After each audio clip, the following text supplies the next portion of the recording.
उत्तर पुणे जिल्ह्यात गेल्या आठवड्याभर झालेल्या मुसळधार पावसामुळे शेतकऱ्यांचं मोठं असं नुकसान झालं आहे. आता आपण जुन्नर तालुक्यातील ओझर या परिसरामध्ये आहे आणि आपण हे पाहू शकताय, हे सोयाबीनचं पीक आहे आणि या सोयाबीनच्या पिकामध्ये या ठिकाणी पाणी साचलं आहे. खरं तर पावसाने उघडीप देऊन 2 दिवसाचा वेळ झाला आहे, मात्र अजूनही या शेतामध्ये पाणी साचलं आहे. अजूनही वाहतं पाणी या सोयाबीनच्या पिकामध्ये येतं आहे, त्यामुळे ह्या सोयाबीनच्या पिकात पाणी साचलं आहे, पीक बुडलंय.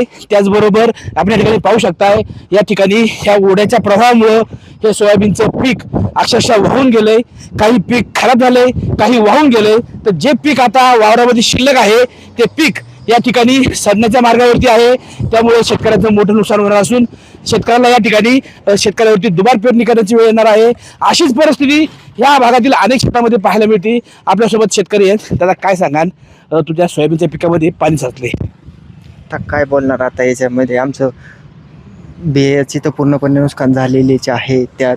त्यात अजून सांगायचं तर वावर तयार करणे, दुबार पेरणी होती की नाही याची सुद्धा शंका आहे. पाऊस जर अति कोसळला तर काय नाही, पूर्ण आमचा हंगाम गेले जमा आहे. आज हे पाणी किती दिवस झाले याच्यात पाणी साचलेलं आहे?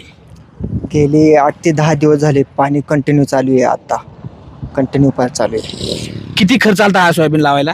सोयाबीन बियाणे जर सगळं पकडलं तर एक 15 ते 20 हजार रुपये खर्च आतापर्यंत झालेलाच आहे.